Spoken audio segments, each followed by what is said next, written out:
Baik, sebelum presentasi kelompok kami mulai, izinkan kelompok kami mengacungkan tangan jari terlebih dahulu.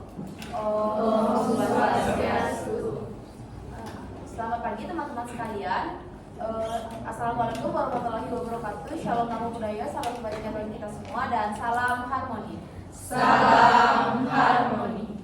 Baik, yang saya hormati Bapak Imade Hendra Sukmayasa MPD selaku dosen pengampu mata kuliah telah kurikulum, dan juga teman-teman sekalian yang saya sayangi yang sudah berhadir pada pertemuan kali ini. Nah, pada kesempatan kali ini kelompok kami yakni kelompok 5 akan mempresentasikan materi mengenai model-model pengembangan kurikulum.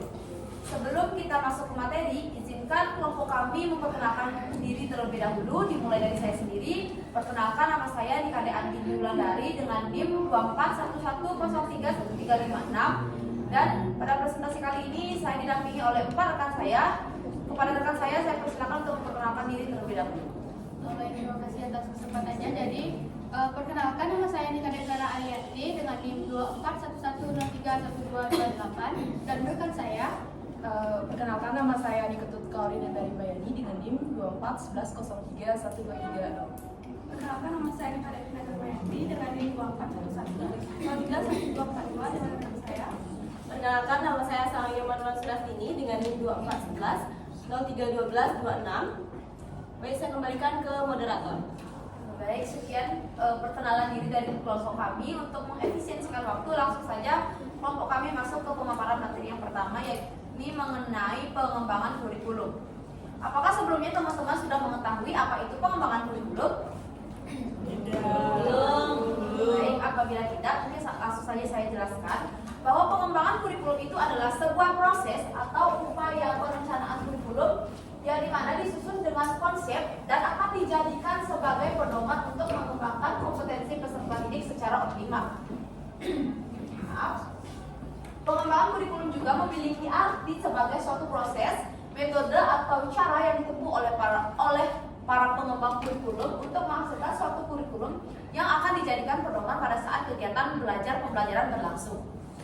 Nah, pengembangan kurikulum itu tidak lepas juga dari beberapa aspek yang mempengaruhinya, seperti cara berpikir kritis, sistem nilai, proses pengembangan, kebutuhan peserta didik, kebutuhan masyarakat maupun arah program pendidikan, yang dimana aspek-aspek ini perlu dipertimbangkan dalam suatu pengembangan kurikulum.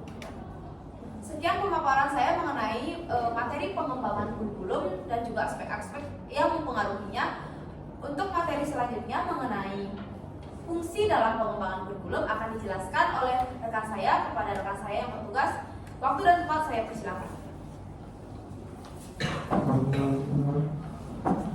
Baik, terima kasih atas kesempatannya. Jadi di sini saya akan menjelaskan mengenai fungsi dalam pengembangan kurikulum. Tadi sudah dijelaskan mengenai apa sih itu pengembangan kurikulum. Jadi di sini saya akan menjelaskan mengenai fungsi.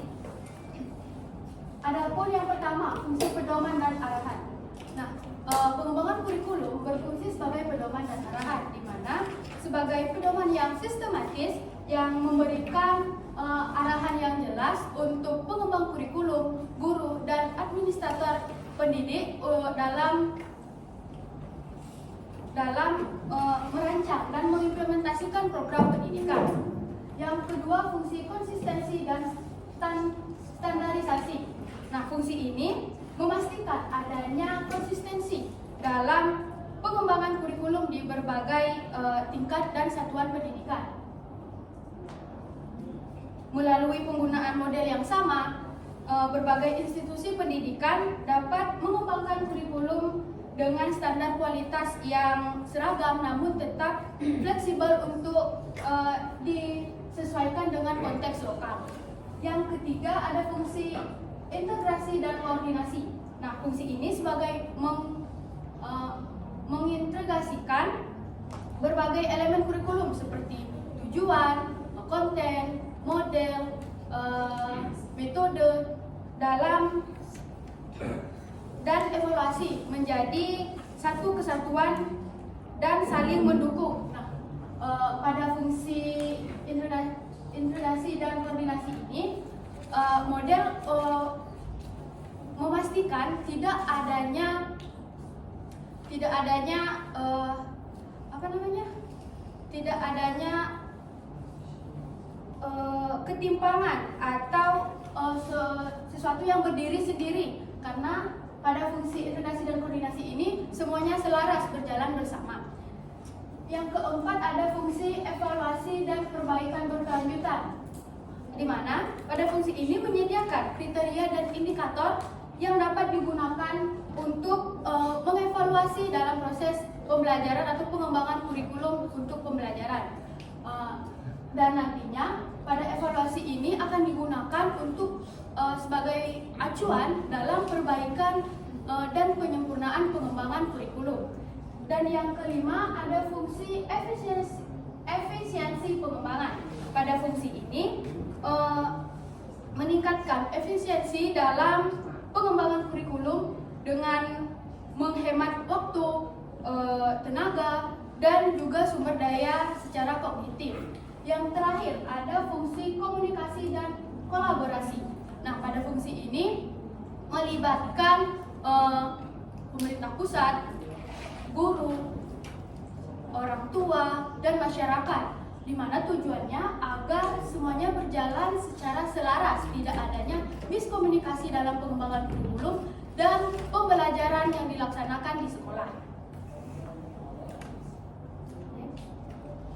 Adapun dalam pengembangan kurikulum, adapun model-modelnya ya. Pertama ada model administratif atau top down, di mana model ini merupakan pendekatan pengembangan kurikulum yang berawal dari tingkat atas, yaitu pemerintah pusat, dinas pendidikan atau administrator tingkat tinggi, yang kemudian diturunkan kepada pelaksana yang di tingkat bawah seperti sekolah dan guru. Pada model administratif ini ada pun karakteristik, kekurangan dan kelebihannya. Karakteristik dari model ini ada sentralistik, hierarkis, dan mengutamakan uniformitas atau keseragaman. Di mana pada model ini semua pengembangan kurikulum itu selaras karena diawali dari tingkat atas atau dari pemerintah pusat. Adapun kelebihannya yang pertama, efisiensi waktu dan biaya, di mana tidak perlunya konsultasi mengenai biaya karena langsung berada di tingkat atas dia. Jadi dari pusat langsung ke bawah. Jadi untuk biayanya itu langsung ditanggung oleh pemerintah pusat. Yang kedua ada standarisasi kualitas. Nah, standarisasi kualitas ini memastikan standar minimal tercapainya di standar tercapainya di semua sekolah. Jadi misalnya standarisasi kualitas, misalnya di sekolah A mengajarkan hal ini, jadi di sekolah B harus juga mengajarkan hal ini karena semuanya berjalan secara selaras, tidak adanya perbedaan. Yang ketiga ada koordinasi lebih mudah. Kenapa koordinasi lebih mudah? Karena perintahnya itu turun dari pusat, tidak ada cabang ke cabang. Jadi langsung dari pusat ke pelaksana atau sekolah dan guru dan sekolah itu tinggal melaksanakan perintah dari pusat. Yang keempat ada konsistensi. Konsistensi di sini keseragaman dalam sistem pendidikan nasional. Jadi semuanya seperti yang sudah saya jelaskan tadi, semuanya berjalan bersama, tidak adanya perbedaan. Dan yang terakhir ada dukungan sumber daya. Nah, dukungan sumber daya ini didukung dana dan infrastruktur dari pemerintah. Selain kelebihannya, ada pun kekurangannya. Yang pertama kurang kontekstual, dua minimnya partisipasi guru. Kenapa minimnya partisipasi guru? Karena guru hanya sebagai pelaksana dan guru itu merasa tidak memiliki kurikulum ini karena tidak bisa mengembangkan sesuai kreativitas guru masing-masing. Yang tiga ada resistensi implementasi. Yang keempat ada kurang fleksibel. Kenapa dibilang kurang fleksibel? Fleksibel karena sulit beradaptasi dengan perubahan lokal. Dan yang terakhir ada gap teori praktik. karena perancangan jauh dari realitas lokal. Selanjutnya ada model yang kedua, yaitu model grassroots atau bottom up. Jadi model ini adalah pendekatan pengembangan kurikulum yang berangkat dari kebutuhan, aspirasi, dan pengalaman langsung para pelaksana pendidikan di lapangan, terutama guru, siswa, dan komunitas sekolah. Berbeda dengan model administrasi tadi yang bersifat sentralistik, sedangkan model ini, grassroots itu, menekankan partisipasi aktif dan demokratis dalam merancang kurikulum. Nah, sama seperti tadi, pada model ini juga memiliki karakteristik kelebihan dan kekurangannya. Karakteristiknya itu yang bersifat desentralistik, partisipatif, dan kontekstual. Adapun kelebihannya, yang pertama, relevansi tinggi.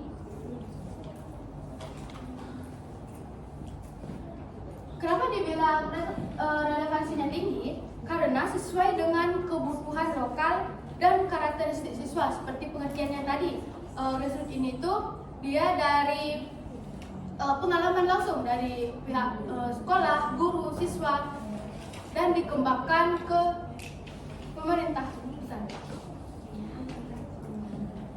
Yang kedua ada sense of ownership, di mana di sini guru merasa memiliki dan berkomitmen atas kurikulum pada model grassroots ini, karena pengembangannya itu dari pengalaman langsung guru tersebut. Yang ketiga ada fleksibilitas, di mana mudah disesuaikan dengan perubahan lokal. Yang keempat ada kreativitas, di mana dibilang dapat mendorong inovasi dari praktisi. Yang terakhir ada praktis. Kenapa dibilang praktis? Karena langsung dari pengalaman guru dan siswa dan sekolah tersebut. Adapun kekurangannya dari model ini tidak efisien. Kenapa dibilang tidak efisien? Karena memerlukan waktu dan sumber daya yang banyak. Yang kedua ada kurang terstandar. Yang ketiga kompetensi tidak merata. Kenapa dibilang tidak merata? Karena bergantung pada kemampuan guru lokal. Semisal guru tersebut tidak bisa membawakan materi, jadi penyampaian materi pada model ini tuh jadinya tidak dapat dicerna oleh siswa-siswa yang belajar. Yang keempat koordinasi yang sulit, dan yang kelima sumber daya yang terbatas, karena tidak semua sekolah memiliki kapasitas dan infrastruktur yang memadai. Mungkin sekian yang dapat materi yang dapat saya paparkan dan saya jelaskan. Saya harap teman-teman semua dapat memahaminya. Dan saya ucapkan terima kasih. Saya kembalikan ke moderator. Baik, terima kasih Vera atas penyampaian materi yang sangat luar biasa dan juga sangat jelas. Kami berharap teman-teman sekalian bisa mengerti tentang materi yang sudah dijelaskan oleh Vera tadi. Untuk materi selanjutnya mengenai model-model pengembangan kurikulum, saya serahkan kepada Sarayu selaku pembawa materi. Saya silakan. Baik, terima kasih atas waktu dan kesempatan yang diberikan kepada saya. Nah, di sini saya akan melanjutkan dari penjelasan model-model pengembangan kurikulum yang sudah dijelaskan oleh Vera tadi. Yang selanjutnya itu ada yang namanya model BOSUM. Jadi di mana model BOSUM ini adalah model pengembangan kurikulum yang dikembangkan oleh seorang tokoh peneliti yang bernama George Augusto, yang dimana kurikulum ini itu menekankan bahwa kurikulum tersebut adalah sebuah dokumen yang tertulis, bukan hanya sekedar sebuah rencana pelaksanaan pembelajaran semata. Nah, dalam model pengembangan ini juga menekankan pentingnya sebuah peran pengambil keputusan atau discussion maker. Nah, dalam model BOSUM ini memiliki 5 komponen utama. Yang pertama itu adalah menentukan arena atau ruang lingkup. Jadi yang pertama itu adalah menentukan arena atau ruang lingkup di mana pengembangan kurikulum ini akan dilakukan. Misalnya dalam lingkup nasional, daerah maupun dalam ruang lingkup sekolah. Dan yang kedua itu adalah menetapkan personalia atau tim para ahli kurikulum. Langkah selanjutnya itu adalah menentukan siapa-siapa saja ahli kurikulum baik dalam bidang pendidikan maupun ahli-ahli dalam dunia pemerintahan dalam pengembangan kurikulum ini. Dan yang ketiga itu adalah menyusun tujuan pembelajaran dan pelaksanaan proses belajar mengajar. Nah, tujuan pembelajaran ini harus dirumuskan berdasarkan kebutuhan peserta didik, kebutuhan masyarakat, serta harus sejalan dengan perkembangan ilmu pengetahuan dan perkembangan teknologi. Dan yang kelima itu adalah yang keempat itu adalah implementasi kurikulum, yaitu penerapan dari kurikulum yang sudah dirancang sebelumnya. Penerapannya ini harus berdasarkan sesuai dengan ruang lingkup arena yang ditentukan sebelumnya, bisa di nasional, bisa di daerah maupun dalam ruang lingkup sekolah. Dan yang kelima atau yang terakhir itu adalah evaluasi, yaitu proses pengevaluasian atau perbaikan-perbaikan dari kekurangan-kekurangan kurikulum yang sudah diterapkan dan sudah dibentuk sebelumnya. Bisa di next. Yang selanjutnya itu ada model TABA. Nah, kurikulum model ini dikembangkan oleh seorang ahli yang bernama Hilda Taba, yang dimana kurikulum model TABA ini adalah kurikulum model terbalik atau dari bawah ke atas, yang dimana pengembangannya dilakukan dari tingkat lapangan terlebih dahulu, yaitu dari ruang kelas, kemudian diserahkan atau dikembangkan oleh tenaga pendidik, pengajar ataupun ahli-ahli dalam bidangnya, yang kemudian baru diserahkan ke pusat.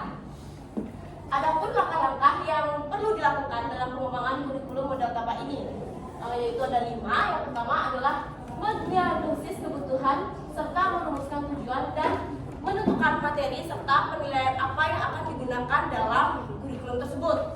Dan yang kedua adalah mengadakan tryout atau mengadakan uji coba dari rancangan kurikulum yang sudah dibuat sebelumnya atau dibentuk sebelumnya. Nah, pengujian ini dilakukan dalam sebuah ruang kelas yang dilakukan oleh peserta didik serta guru atau tenaga pengajar. Dan yang ketiga itu adalah mengadakan revisi dari tryout tersebut. Setelah melaksanakan uji coba dalam ruang kelas, akan dilaksanakannya revisi atau perbaikan untuk kekurangan-kekurangan atau ketidaksesuaian kurikulum pada saat masa uji coba ini. Dan yang keempat itu adalah menyusun kerangka kerja teori.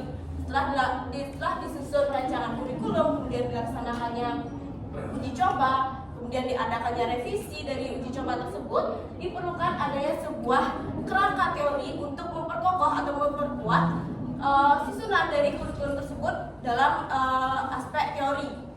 Dan yang kelima itu adalah melaksanakan evaluasi dalam kurikulum ini, yang kemudian setelah dilaksanakannya evaluasi dan disepakati bahwa rancangan kurikulumnya sudah fix atau sudah sepakat, itu akan diumumkannya adanya kurikulum baru. Bisa di next. Dan yang selanjutnya itu adalah pengembangan kurikulum model Taylor. Nah, pengembangan ini dikemukakan oleh Ralph Taylor pada tahun 1949 dalam bukunya yang terkenal dan berjudul Basic Principle of Curriculum and Instrument. Nah, kurikulum ini menekankan pentingnya sebuah tujuan pembelajaran yang tujuan utama pembelajaran ini sebagai kerangka dasar atau peran penting atau peran utama dalam pembentukan sebuah kurikulum. Yang dimana dalam model Taylor ini ada 4 hal yang dianggap fundamental atau dianggap penting untuk mengembangkan sebuah kurikulum. Yang pertama itu adalah menentukan tujuan. Nah, tujuannya ini harus sesuai dengan kebutuhan peserta didik, masyarakat, serta tujuan yang sudah ditetapkan oleh para ahli-ahli dalam bidangnya. Dan yang kedua itu adalah menentukan pengalaman belajar siswa. Nah, pengalaman belajar siswa ini ditentukan harus sesuai dengan tujuan yang sudah ditetapkan sebelumnya. Dan yang ketiga itu adalah mengorganisasi pengalaman belajar siswa, yang dimana pengalaman belajar ini harus sesuai dengan tujuan dan pengalaman belajar yang sudah disepakati sebelumnya. Dan yang terakhir itu adalah mengadakan evaluasi atau perbaikan-perbaikan serta revisi-revisi dari draft kurikulum yang sudah ditetapkan atau diterapkan sebelumnya. Baik, sekian pemaparan model-model pengembangan kurikulum dari saya. Untuk selanjutnya akan dilanjutkan oleh rekan saya. Sebelumnya saya kembalikan ke moderator. Terima kasih. Baik, terima kasih Sayu atas pemaparan materi yang sudah sangat jelas. Untuk model selanjutnya, di model Olivia itu akan dijelaskan oleh saya sendiri. Nah, di mana model Olivia, pengembangan kurikulum Olivia ini dikembangkan oleh Peter F. Olivia, yang di mana beliau menekankan bahwa kurikulum itu merupakan hasil dari proses yang dinamis dan juga kompleks, yang di mana melibatkan berbagai komponen yang saling terkait satu sama lainnya. Nah, model Olivia ini pun juga memiliki kelebihan utama, salah satunya yakni terletak pada keterlibatan berbagai pihak dalam proses pengembangan kurikulum.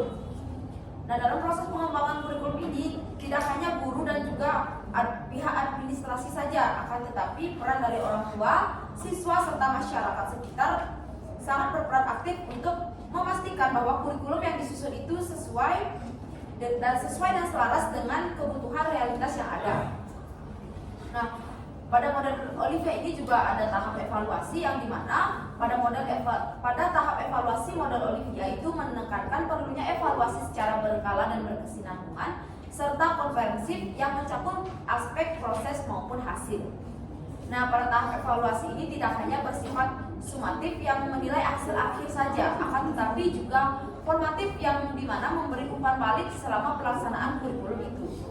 Nah, pada tahap evaluasi ini tidak hanya untuk mengukur keberhasilan dari pelaksanaan kurikulum saja, namun juga sebagai dasar untuk melakukan perbaikan berkepanjangan. Nah, pada model Olivia ini guru memiliki peran yang utama dalam pelaksanaan kurikulum karena mereka atau para guru adalah pihak yang langsung menerapkannya di lapangan. Nah, model Olivia ini juga memiliki model 12 langkah sistematis yang meliputi ada analisis kebutuhan siswa dan masyarakat, perumusan filsafat dan tujuan pendidikan, penetapan tujuan kurikulum dan penetapan tujuan kurikulum umum dan khusus, pengorganisasian dan pengimplementasian kurikulum, penjabaran tujuan pembelajaran umum khusus, penetapan strategi pembelajaran, studi awal strategi evaluasi, implementasi strategi pengajaran, seleksi akhir strategi evaluasi, evaluasi pengajaran, evaluasi kurikulum, dan yang terakhir modifikasi komponen kurikulum. Yang dimana model ini juga menempatkan kurikulum sebagai sistem yang terbuka dan harus sesuai dengan perubahan lingkungan, perkembangan zaman, dan selalu responsif. Nah, keberhasilan implementasian dari kurikulum ini sangat bergantung pada kompetensi, kreativitas, dan juga pemahaman guru terhadap nilai dan juga tujuan daripada kurikulum itu sendiri. Sekian pemaparan materi dari saya mengenai model Olivia. Untuk materi selanjutnya, yakni mengenai perbandingan pengembangan model kurikulum akan dijelaskan oleh rekan saya. Namun sebelum kita masuk ke materi, marilah kita ice breaking dulu agar kita juga bisa bersantai. Mungkin ice breaking akan dipimpin oleh saya sendiri. Mungkin kepala teman-teman bisa berdiri terlebih dahulu.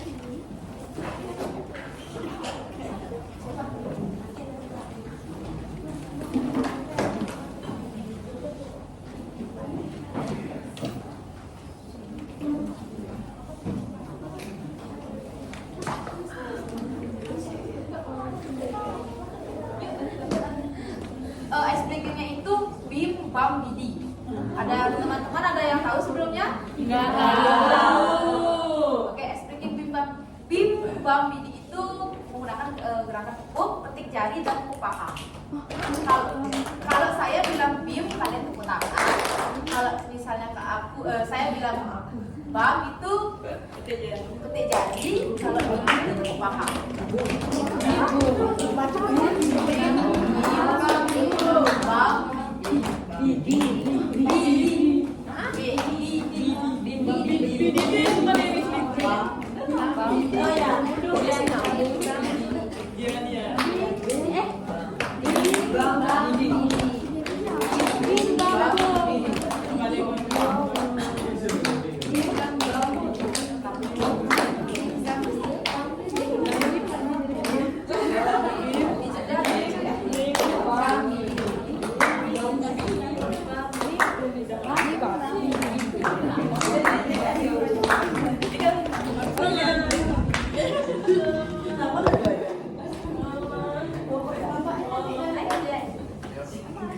Nanti kalian harus konsentrasi nanti biar nggak salah gerakannya. Oke? Kalau salah kenapa nanti? Saya sudah pakai dia ice breakingnya nanti.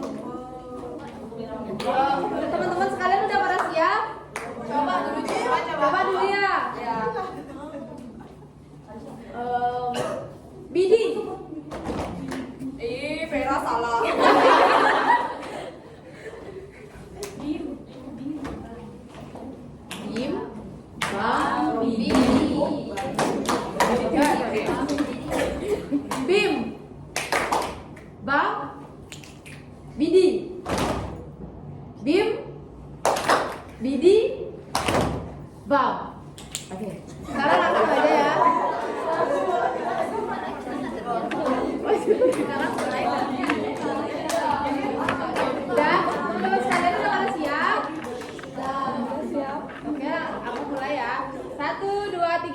Bam.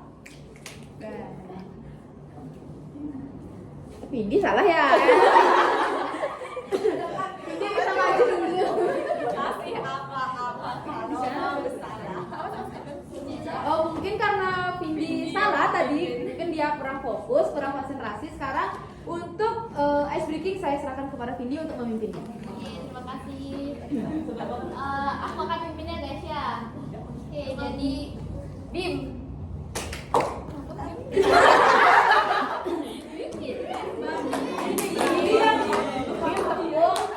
Bam, jadi. Bam. Bam. Bam. Bam. Bim. Bidi. Bidi. Bidi. Bim.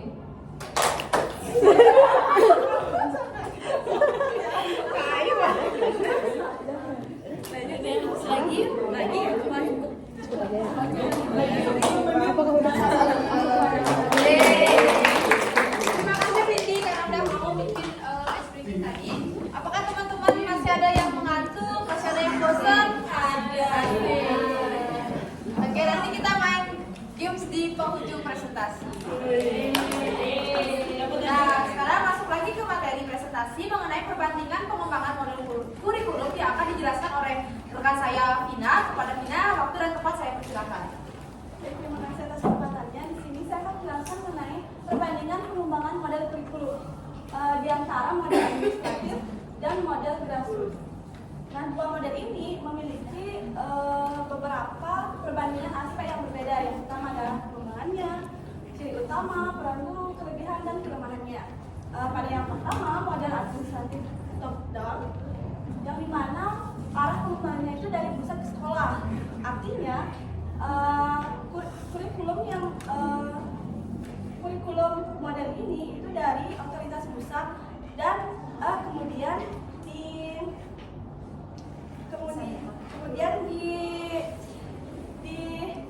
dilanjutkan di sekolah-sekolah. Dan model administratif ini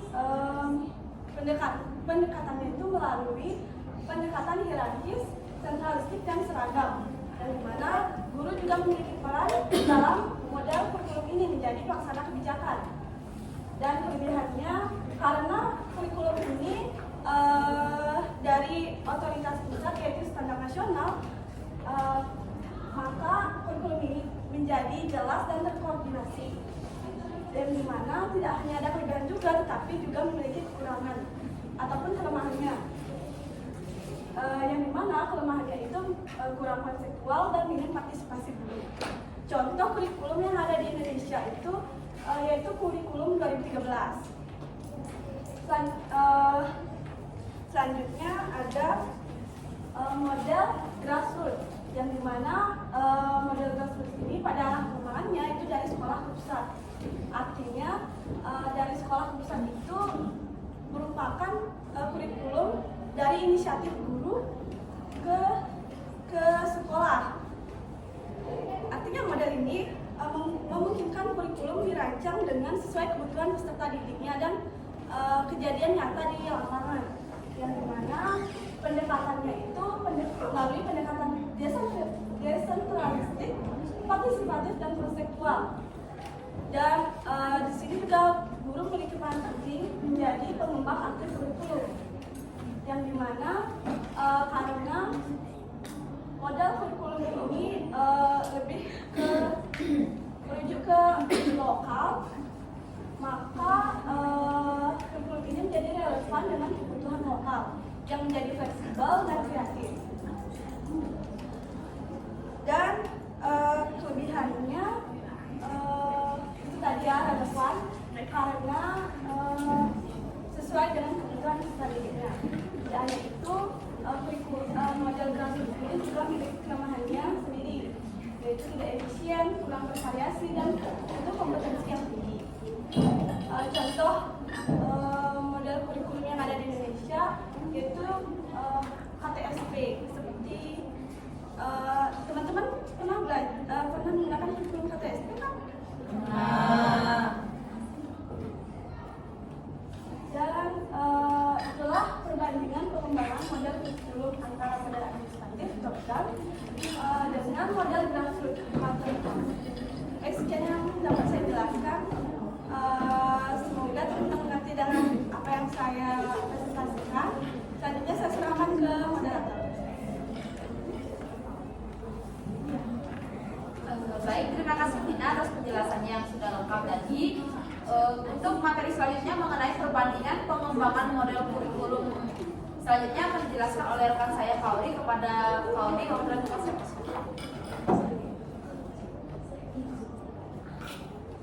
Oke, terima kasih atas waktunya. Mohon perhatiannya teman-teman. Baik, di sini saya akan menjelaskan mengenai perbandingan pengembangan model kurikulum antara model Bosom dan model Taba. Kita lihat dari 5 aspek. Yang pertama itu ada arah pengembangannya, yang kedua itu ada ciri utamanya, yang ketiga ada peran guru, lalu ada kelebihan dan kekurangan serta contohnya. Oke, yang pertama kita bahas tentang model Beckham dan Taba. Untuk Beckham tadi sudah dijelaskan oleh Sahayu, Bosom maksudnya, sudah dijelaskan oleh Sahayu bahwa kurikulum ini bersifat deduktif, artinya dari atas ke bawah, dari pusat ke bawah. Lalu untuk model Taba itu bersifat induktif atau bottom up dari bawah ke atas. Nah, untuk aspek pengembangan dari model Bosom ini itu berasal dari otoritas pusat. Itu misalnya Kemendikbudristek BSNP itu membuat kebijakan arah kurikulum yang nantinya diimplementasikan ke sekolah-sekolah. Artinya yang memegang peran penting dalam pengembangan kurikulum itu berasal dari ranah pusat intinya. Jadi kalau untuk model Taba itu berbeda. Model Taba itu berasal dari bawah dulu baru ke atas, dari bottom baru up.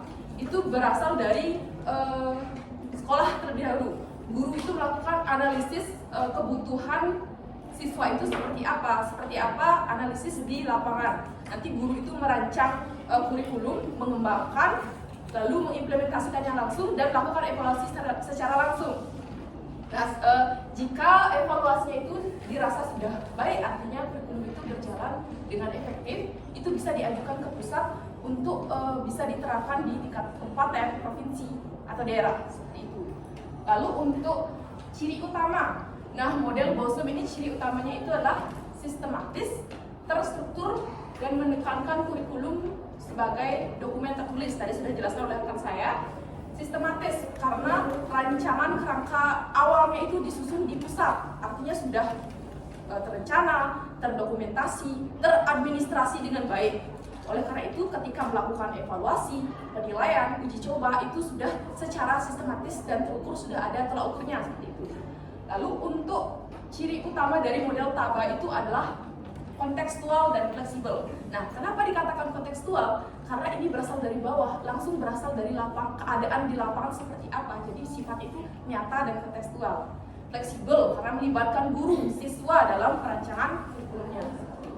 Lalu, nah ini dikembangkan berdasarkan hasil uji coba dan revisi di lapangan. Itu langsung dari bawah ke atas. Peran guru, nah dalam model Bosom ini peran guru itu hanya sebagai pelaksana. Yang perancang itu adalah dari otoritas pusat, baik dari Kemendikbudristek maupun dari BSNP. Nah, kalau di model Taba itu guru sebagai pengembang, sebagai perencana, sebagai pengimplementasi dari kurikulum. Kalau di Bosom guru itu hanya sebagai pelaksana saja. Lalu untuk kelebihan model Bosom itu ada kurikulumnya terarah, terukur, dan mudah dikontrol serta dievaluasi. Seperti yang saya jelaskan tadi, kerangkanya itu disusun oleh pihak otoritas pusat. Jadi itu sudah ada perencanaan, terus ada perancangan tujuan, itu sudah diatur melalui administrasi, dokumentasi yang sudah diatur dan sudah diarahkan seperti itu. Jadi ada juga acuan aspek penilaian itu dari evaluasi itu sudah istilahnya sudah paten gitu ya, sudah dari atas, sudah ditentukan dari awal. Jadinya sistematis, jadi mudah dalam mengevaluasi, mudah dalam melakukan uji coba. Lalu untuk kelebihan dari model Taba itu responsif terhadap kebutuhan siswa. Karena seperti yang sudah saya jelaskan tadi, kan model Taba itu dikembangkan itu dari keadaan lapangan, keadaan bagaimana kebutuhan siswanya, karakteristik siswanya, bagaimana peran guru di dalamnya. Jadi sifatnya itu responsif terhadap kebutuhan siswa, menyesuaikan gitu terhadap kebutuhan siswa, sehingga sifatnya juga fleksibel gitu. Lalu inovatif. Nah, di sini kan perannya guru sebagai perancang kurikulum. Kenapa dikatakan inovatif? Karena guru itu bisa mengembangkan sendiri bagaimana strategi pembelajaran, tujuan pembelajaran, rancangan inti dari komponen-komponen kurikulumnya. Artinya guru ini bisa berkreasi gitu dalam model tambah. Lalu untuk kelemahan BOSEM ini katakan agak kurang fleksibel dan minim partisipasi guru dalam perancangan. Karena kan yang berperan besar itu adalah dari otoritas pusat, sehingga guru ini hanya sebagai pelaksana dari kurikulum yang sudah ada. Gitu. Kurang fleksibel dikatakan karena hanya mengacu pada otoritas pusat, artinya otoritas pusat yang memiliki wewenang yang mengarahkan kemana arahnya kurikulum. Jadi agak sedikit kaku. Yang kelemahan model TABA itu adalah memerlukan waktu yang panjang, karena tadi kan saya jelaskan bahwa perlu analisis dan uji coba di lapangan, itu harus melibatkan banyak pihak. Jadi untuk pengembangannya itu memerlukan waktu yang cukup lama, serta memerlukan banyak sumber daya manusia, misalnya seperti guru yang harus memiliki kompetensi yang tinggi, karena di sini kuncinya adalah guru sebagai pengembang kurikulum. Jadi guru itu dari pihak guru itu harus betul-betul memiliki kompetensi yang tinggi, bagaimana dia itu mampu merancang kurikulum, mengembangkan kurikulum, mengevaluasi secara mandiri seperti itu. Lalu untuk contohnya, misalnya model BOSEM itu dari atas ke bawah, up down. Contohnya kurikulum merdeka. Kurikulum merdeka itu kan rancangan dari Kemendikbudristek. Nah, di sana di sekolah-sekolah tinggal mengimplementasikan bahwa dari Kemendikbudristek bahwa sekarang ini menggunakan kurikulum merdeka. Intinya seperti itu. Kalau model TABA itu kan dari guru, dari bawah dulu, dari guru dulu baru ke atas kan gitu maksudnya. Jadi contohnya itu seperti misalnya KTSP. Di KTSP itu kan guru memiliki kewenangan dalam merancang isi dari komponen-komponen kurikulum, merencanakan serta melakukan evaluasi di dalamnya. Jadi di sini di KTSP itu bisa masuk ke dalam pengembangan jenis model TABA. Next. Oke, untuk sekarang itu ada Tiller dan model Olivia. Saya akan menjelaskan perbandingannya dari 5 aspek juga. Yang pertama, untuk Tiller itu bersifat rasional deduktif, dimulai dari penentuan tujuan pendidikan sebagai dasar utama pengembangan kurikulum. Sama ini, up down, sama seperti BOSEM, tapi bedanya kalau BOSEM itu lebih mengarah ke ranah otoritas pusat yang menentukan arah kurikulum kemana. Kalau ini tuh lebih ke isi kurikulumnya. Yang dimaksud dari atas ke bawah ini, di Tiller ini lebih ke isi kurikulumnya, komponen-komponen di dalamnya. Misalnya, contohnya CP, capaian pembelajaran. Capaian pembelajaran itu ditentukan oleh Kemendikbudristek, itu berasal dari otoritas pusat. Nah, dari otoritas pusat itu baru diimplementasikan oleh guru ke siswanya dengan caranya sendiri, cara guru sesuai dengan strategi guru, lalu dievaluasi apakah CP itu bisa tercapai dengan metode yang dilakukan oleh guru. Jika belum, guru tetap melakukan evaluasi terhadap strategi pembelajarannya. Jadi pada intinya sistematika dari model Tiller ini adalah penentuan tujuan, lalu pengamalan di kelas, lalu evaluasi. Selanjutnya itu untuk model Olivia. Kalau tadi itu ada yang model pengembangan yang sifat arah pengembangannya itu dari bawah ke atas atau dari atas ke bawah. Kalau Olivia ini bersifat fleksibel, bisa dari atas ke bawah, di bawah bisa mengevaluasi dari pihak sekolah, bisa mengevaluasi kerangka pengembangan kurikulum dari atas. Jadinya adanya siklus timbal balik. Artinya yang paling fleksibel itu adalah Olivia.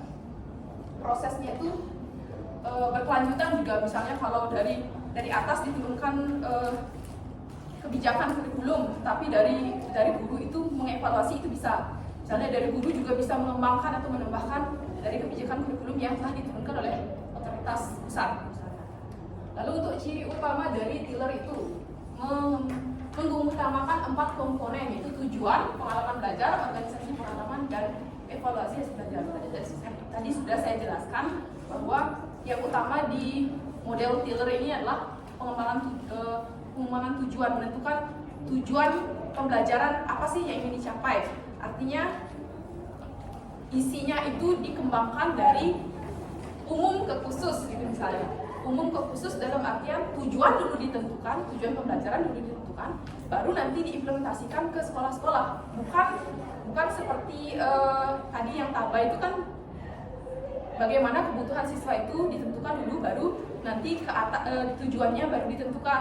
Artinya kalau di Tyler itu tujuan dulu ditentukan, baru nanti diimplementasikan ke sekolah-sekolah. Lalu untuk ciri utama model Olivia itu menggunakan 12 langkah, tadi sudah dijelaskan oleh Anggi. Menempatkan kurikulum sebagai sistem terbuka yang responsif terhadap perubahan lingkungan. Artinya itu menyesuaikan dengan perkembangan zaman, digitalisasi. Artinya fleksibel dia sifatnya, tidak kaku. Lalu untuk peran guru di model Taylor ini, guru itu sebagai yang dimana model Taylor itu dilaksanakan oleh ahli kurikulum atau tim pusat dengan fokus pada perumusan tujuan dan evaluasi pembelajaran. Guru juga sebagai pelaksana sekaligus bisa mengevaluasi strategi pembelajaran yang dilakukan di kelas, apakah sudah mencapai CP atau belum. Kalau belum, ya dievaluasi lagi. Lalu untuk peran guru pada model Olivia itu perannya juga aktif. Kalau model Olivia ini melibatkan berbagai banyak pihak, baik pihak otoritas pusat, baik itu dari orang tua, baik itu dari siswanya, baik itu dari pihak sekolahnya. Jadinya melibatkan banyak pihak.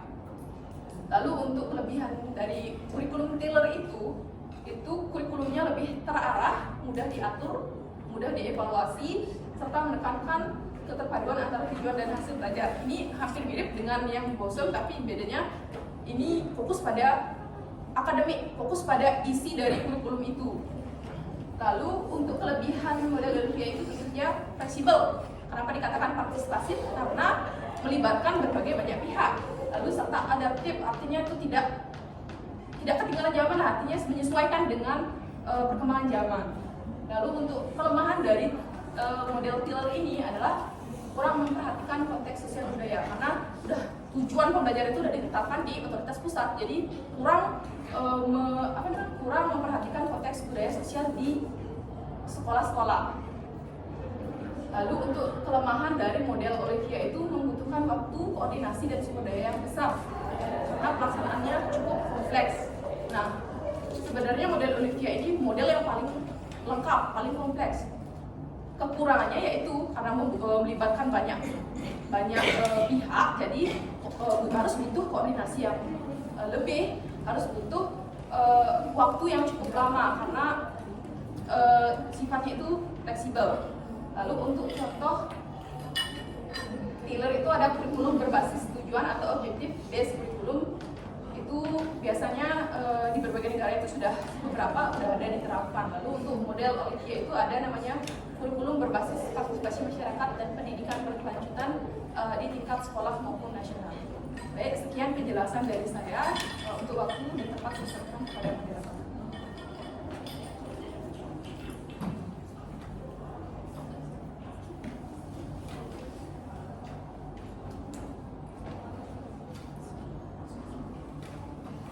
Baik, sekian pemaparan detik. Baik, terima kasih Kak Ori atas pemaparan yang telah diberikan tadi. Pada kesempatan kali ini saya juga akan menyampaikan kesimpulan daripada presentasi kelompok kami hari ini. Nah, pengembangan kurikulum itu merupakan hal yang sangat penting dalam meningkatkan mutu pendidikan. Setiap model seperti administratif, grassroots, Bosom, TABA, Tyler maupun Olivia itu memiliki kelebihan dan juga kekurangannya masing-masing. Sehingga pemilihannya itu perlu disesuaikan dengan kebutuhan peserta didik, tujuan pendidikan, serta kondisi di lapangan. Nah, dengan pemahaman yang baik terhadap berbagai model tersebut, kurikulum dapat diterapkan secara relevan, aktif, dan adaptif terhadap perkembangan zaman.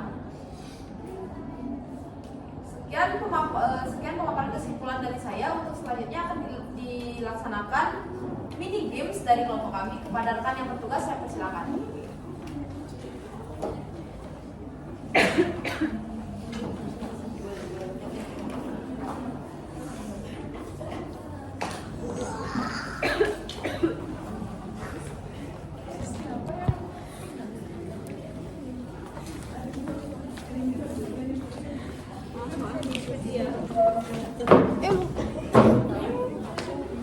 Pak, saya hampir jatuh.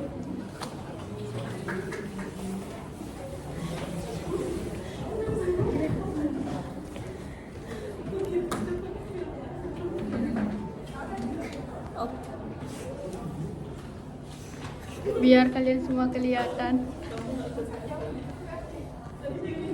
Kelihatan? Biar semuanya kelihatan. Kalau di depan kan. Soalnya gini kan di layar.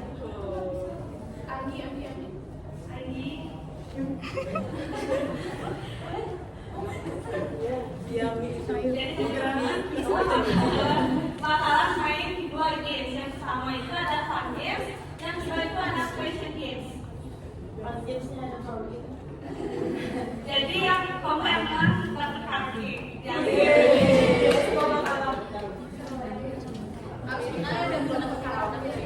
Jadi ini bentuk gamenya itu kayak puzzle gitu ya, kayak kotak-kotak. Nanti bakalan milih satu kotak. Tapi sebelum mulai kita bagi dua kelompok dulu.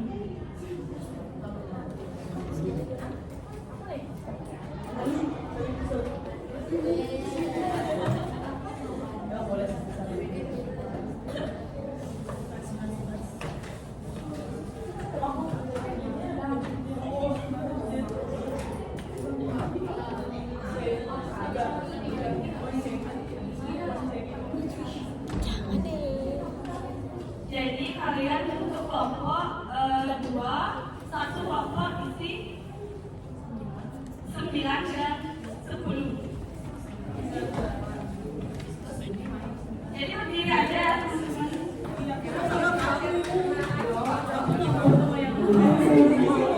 Nanti sedikit makin bakal ketahuan siapa yang jatuh siapa yang kalah. Jadi kalian ketahuan ya, siapa yang ada di mana, siapa yang tak bisa.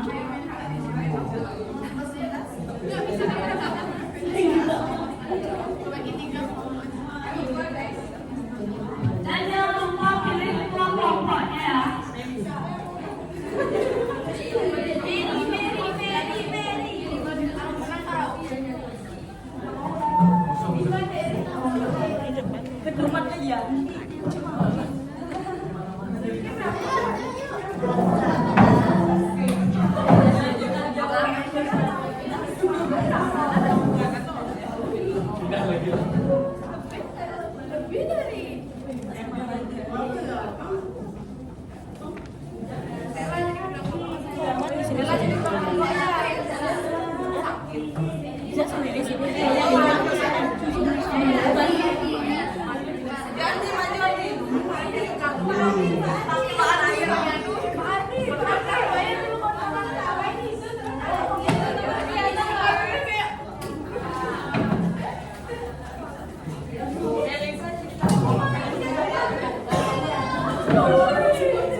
Nanti yang keduanya pakai kata.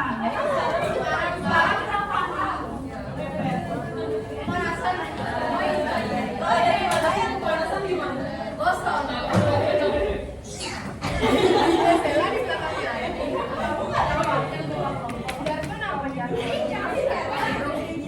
Kita bagi dua kelompok dulu ya. Kasih salah dikit biar tahu siapa yang mulai.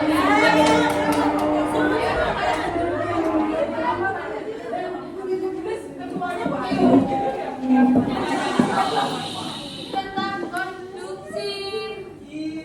Jadi sebelah kanan saya itu kelompok Tyler, sebelah kiri kelompok Olivia.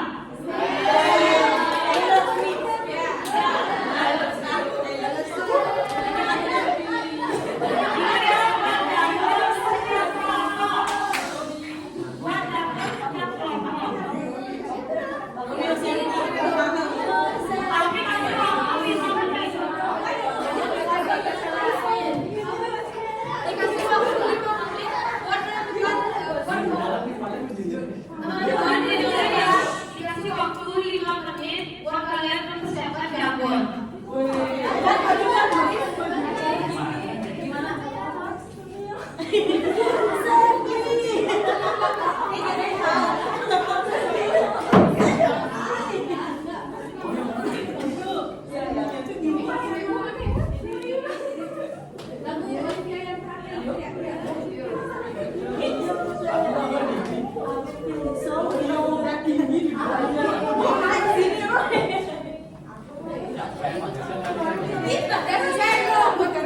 Jamunya udah siap.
Jadi sebelum mulai kita bakalan tentuin kelompok mana yang bakal main pertama.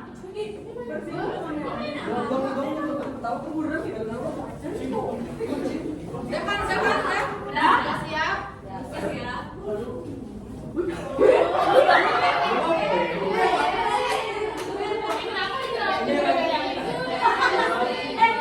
Bebekku bulenan nanti.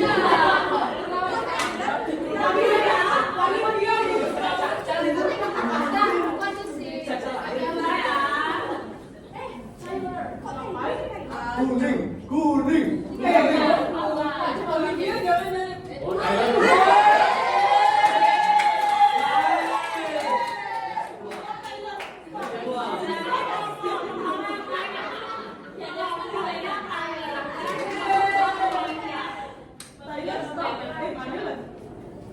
Swiper jangan peduli. Kamu peduli.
Belum.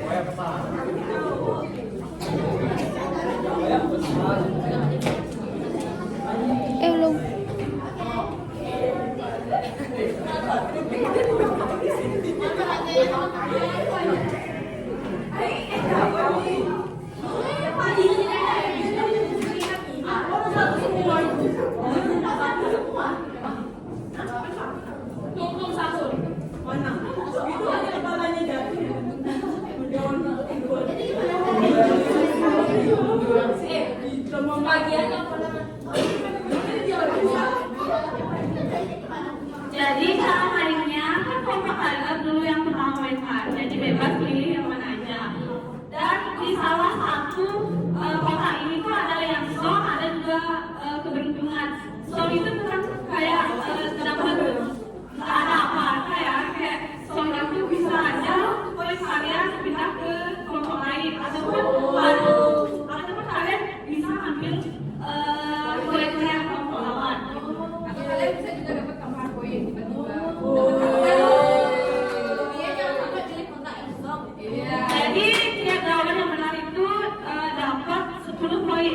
Kalau lawan jawab, nanti kelompok lawan yang hitung sampai 5 detik. Jadi kalau misalnya mereka lawan jawab, nggak bisa jawab, song dapat. Maksudnya nol gitu nilainya. Jadi boleh jawab sekali. Kalau boleh jawab misalnya udah jawab A lagi jawab B, itu nggak boleh. Berarti hanya satu jawaban yang terhitung.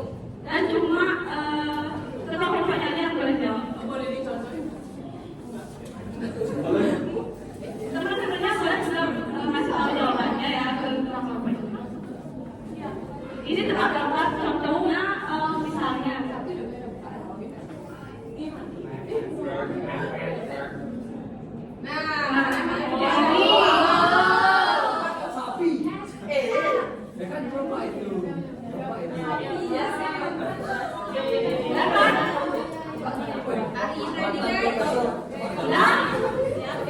Kelompok kalian siap-siap ya.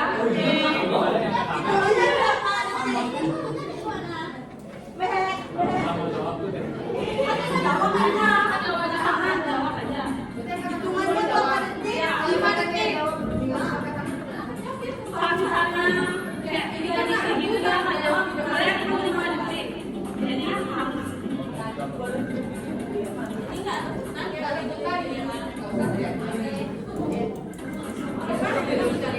Jadi kalau kalian sendiri bisa yang mana? Aku pilih kunci hitam. Nggak. Udah hijau aja. Yang ini. Hijau paling bawah.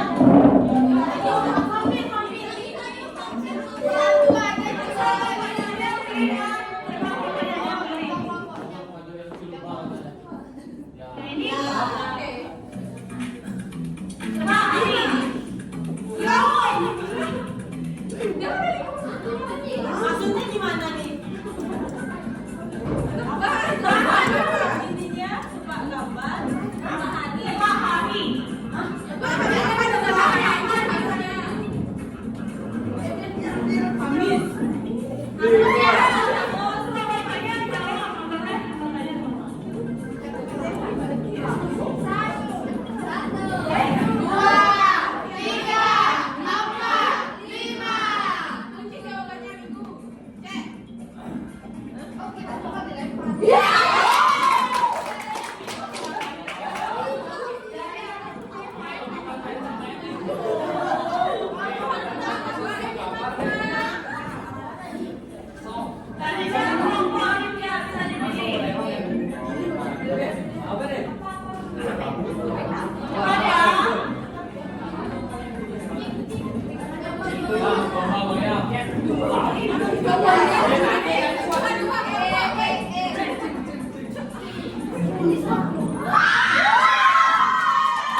Kalau lama mainnya di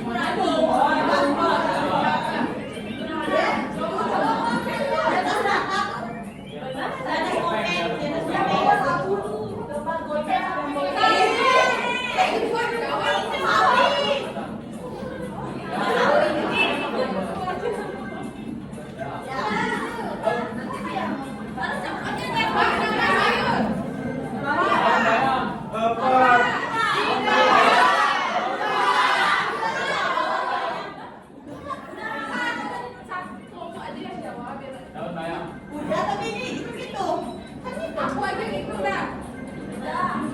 Salah.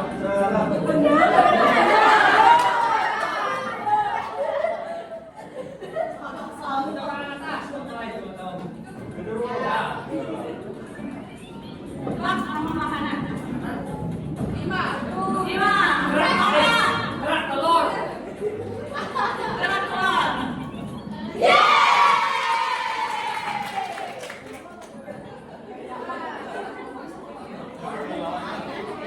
Bapak saya langsung ya pilih mana?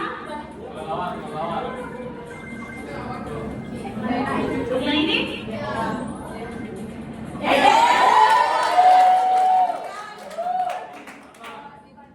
Bapak dia coba pilih. Banyak kanan bawah lah. Kanan bawah. Banyak kanan bawah. Ayo. Ambil kue dari kelompok Thailand.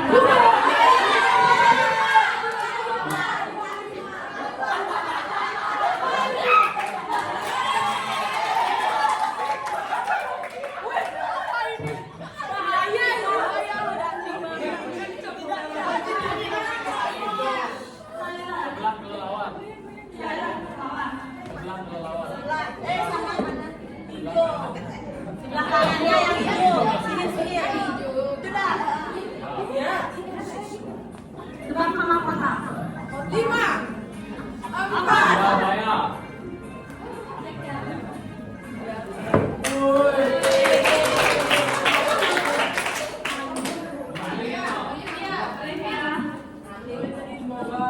Siapin dulu yang Thailand sekarang siapin yang mana?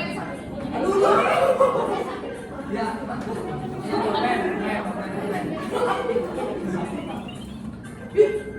Tunggu sebelah dekat.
Tebak nama negara.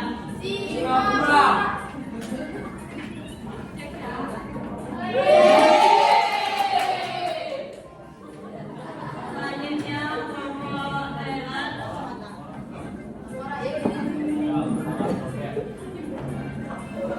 Tebak nama makanan. 5. 4.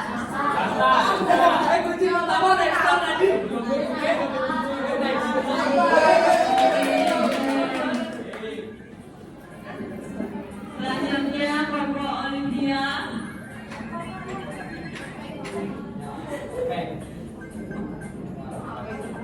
Tebak nama kota.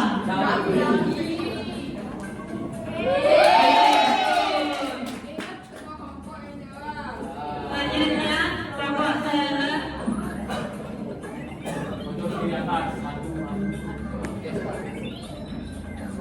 Square point. Selanjutnya kelompok Olympia.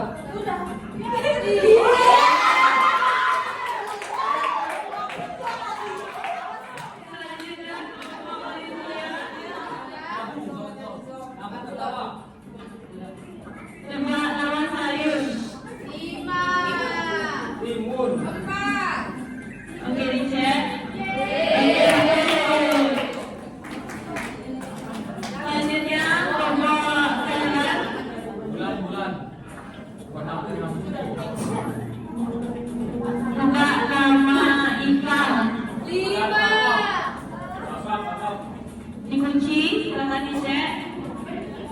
Oke, betul. Selanjutnya kelompok Olivia.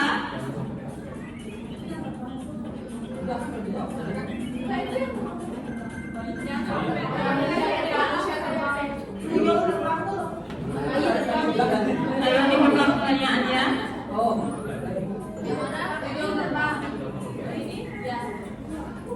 Tebak nama hewan.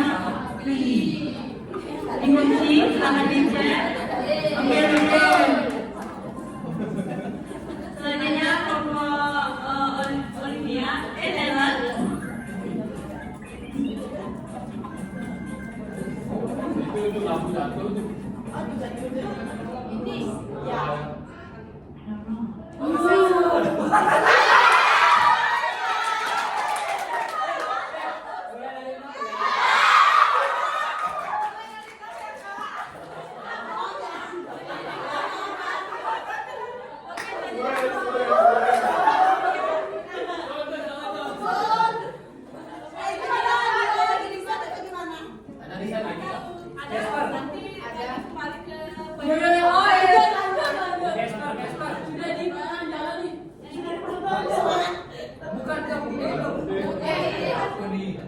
Tebak nama hewan. Gajah.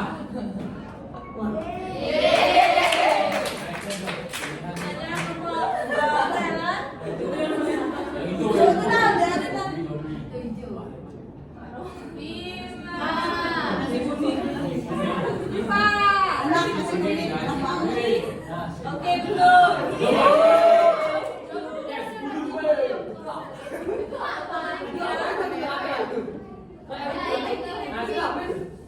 Yang ini? Donat di si kelelawar. Pilih yang mana?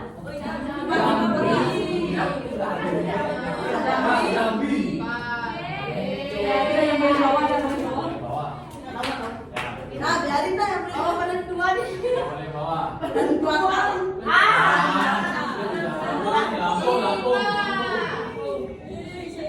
Kayaknya lagi satu itu deh. Coba kita cek. Langsung kali yang Mereka dah punya.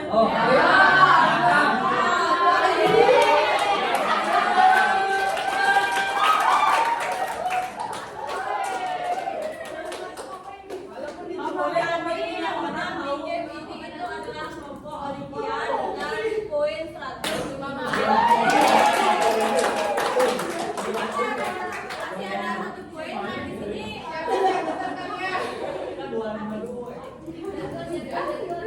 siapin catatan kalian. Nah, di sini bakal kelihatan siapa yang ketik 5, siapa yang enggak. Yang menang dapat karaoke. Aturannya masih sama, yang bisa jawab itu ketua kelompok. yang kita mau tanya itu boleh ngasih tahu jawaban ke ketua kelompoknya. Boleh.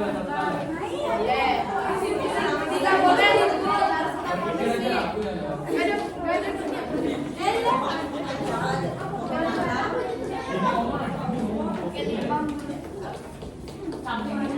Jadi tahunya siapa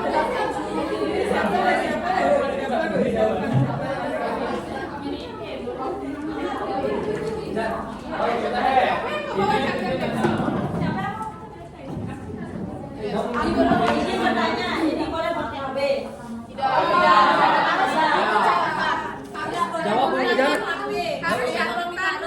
HP ditaruh, hanya yang catatan aja yang berlaku. Siapa nih? Maksudnya buat laptop. Bisa ya?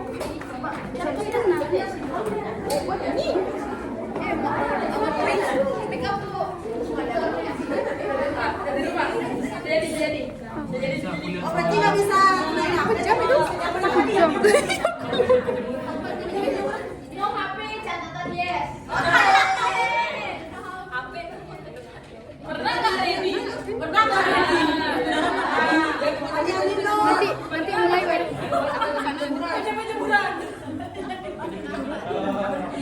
Semangat guys, semangat.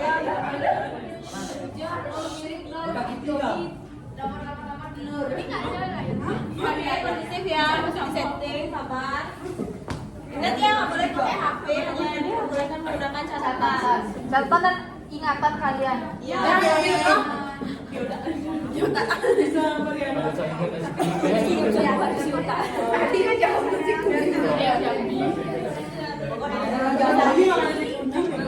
Tiap pagi dia tuh Aku ingat poin 3 di kelas aja. semangat merah. Sama ini bukannya Nggak ada song, nggak tahu sih. Sesuai Dia melihat kekecewaan kita. Bukan lagi jawaban. Reset poin. Halaman menyebalkan hari ini. Tuhan itu maha taala. Udah poin ini. Baru juga.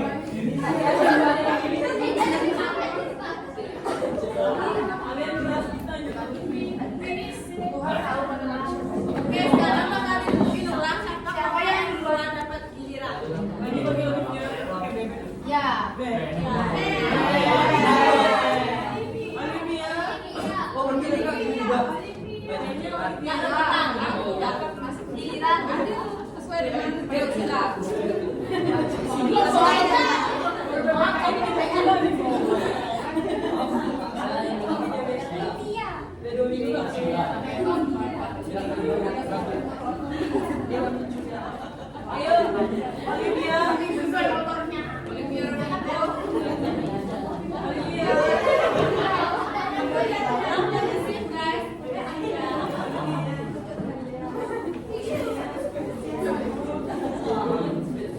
Kalian bakal terkejut lihat BPS.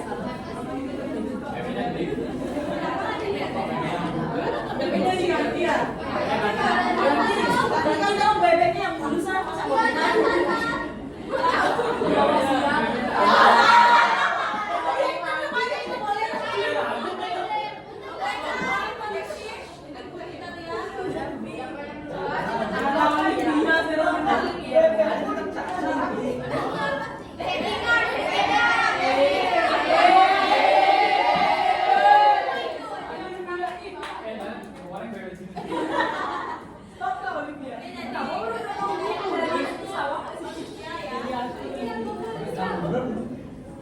Waktunya sama juga.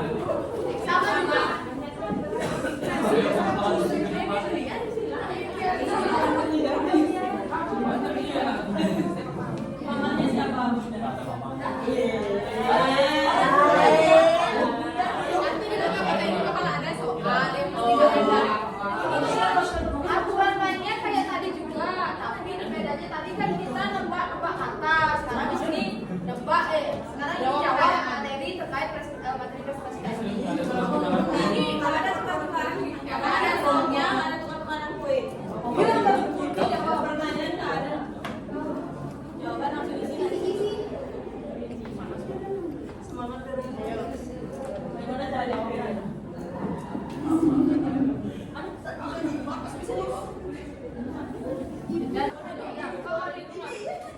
Teman-teman, apakah sudah siap?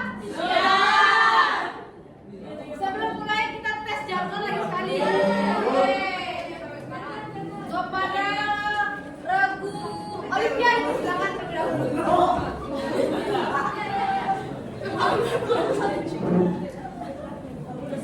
Terima kasih. Enggak apa-apa. Pada tadi betul. Oke, baik.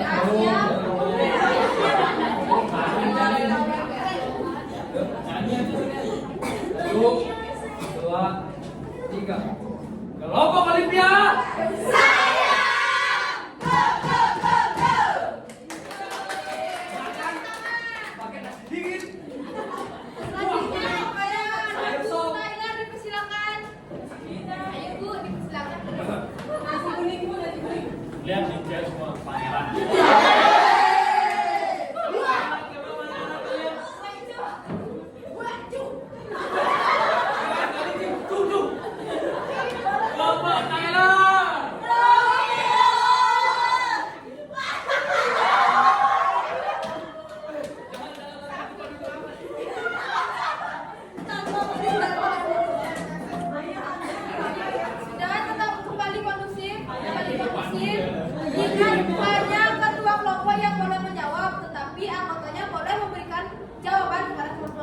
Nanti Mbak Kofa yang menyampaikan. Nanti kalau anggotanya yang jawab, pokoknya enggak ditungguin. Oke.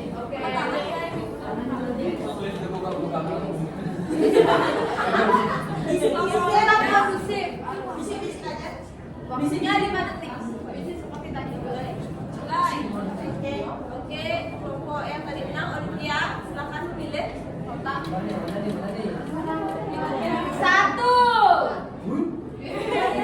Bodoh.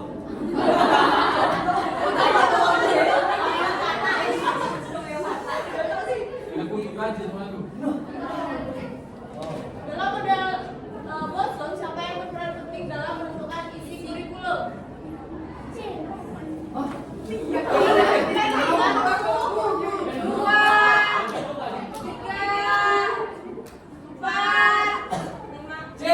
Mengambil keputusan atau Dikunci. decision-maker. Kunci. Kita cek kebenarannya.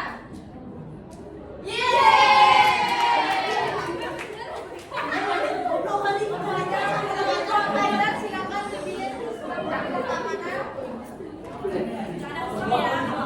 Love you. Love you too. faktor eksternal yang mempengaruhi pengembangan kurikulum seperti pengembangan ilmu pengetahuan, teknologi, dan tuntutan dunia kerja termasuk dalam faktor 1, 2. Silakan dicek. Jangan salah no.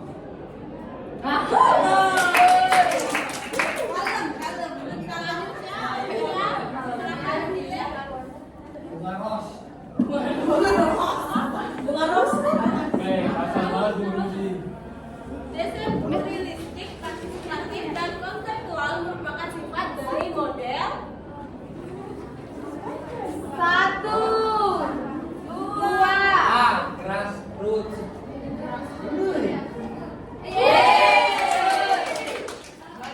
Selanjutnya, kelompok Thailand akan memilih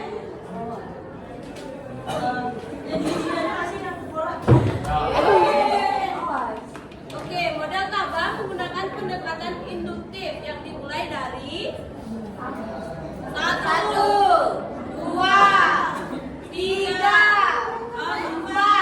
A. Cek.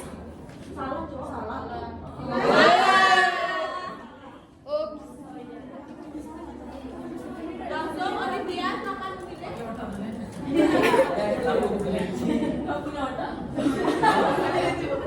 Salah satu faktor yang mempengaruhi perkembangan kurikulum di Indonesia adalah 1, 2. B. Kebijakan pemerintah dalam mengajar teknologi. Oke, dicek.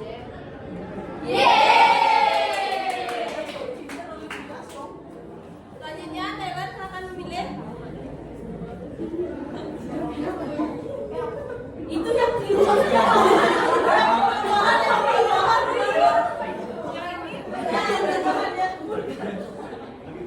Apa sebuah buku terkenal yang ditulis oleh Ralph W. Taylor pada tahun 1949. Tadi kan dijelasin sama Sang Ayu. 1, 2, 3, 4, C.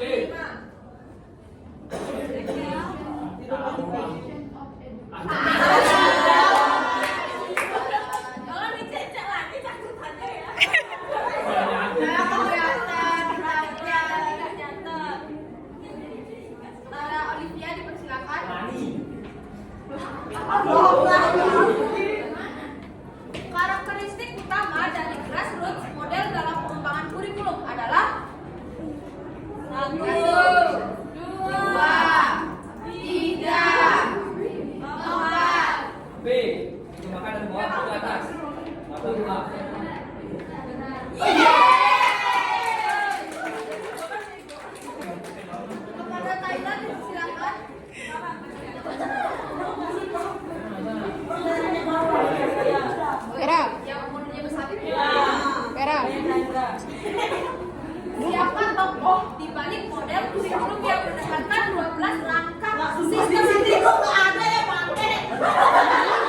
evaluasi yang dilakukan secara B.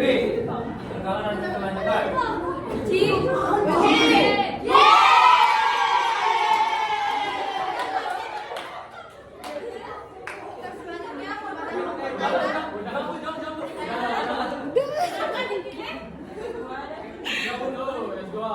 itu ada cacing yang berwarna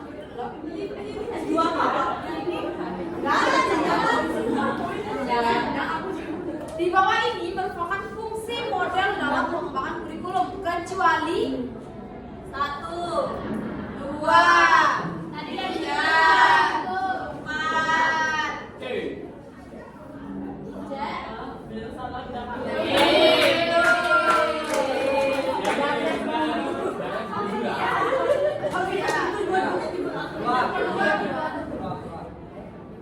Tujuan utama model Thailand adalah 1, 2, 3, 4. C. Jangan tahu sih benar. Pasti tujuan.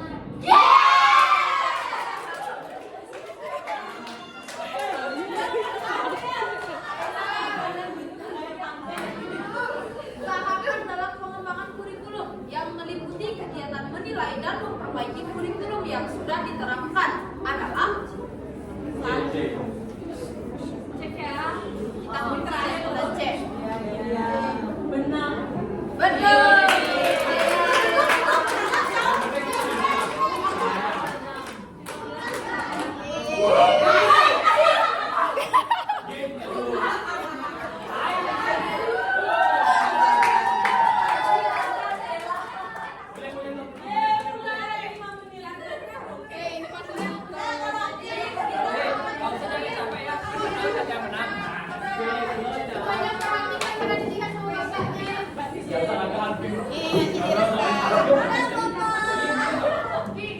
Penutup woi, masa nggak dicabut?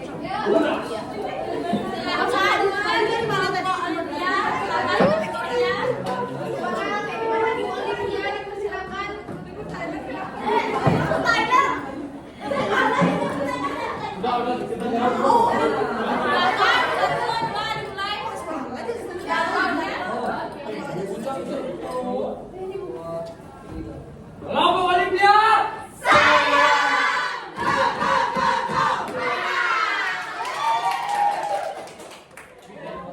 Langsung aja, jadi untuk tanya jawab tadi, untuk pertanyaan tadi itu yang benar adalah kelompok Olivia.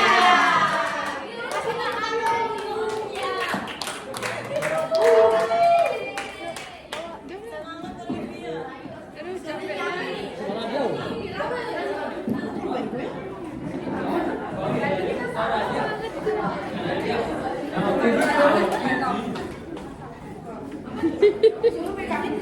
Tolong aku lagi. Ini tumbler tabe-tabe. Di sana apa mereka yang lihat? Tidak lihat kan?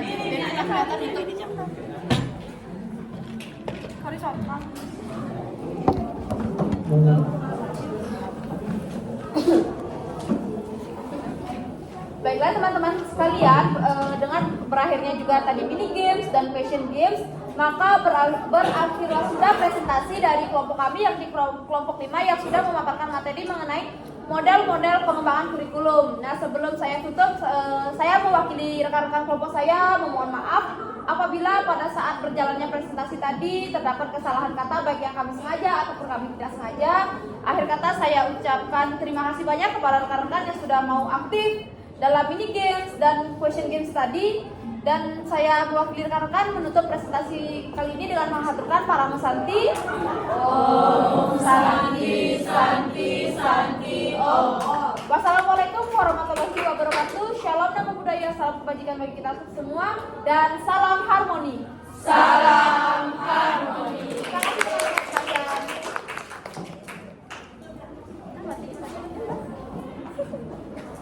Matiin ya. Dimatiin. Dimatiin anak-anak.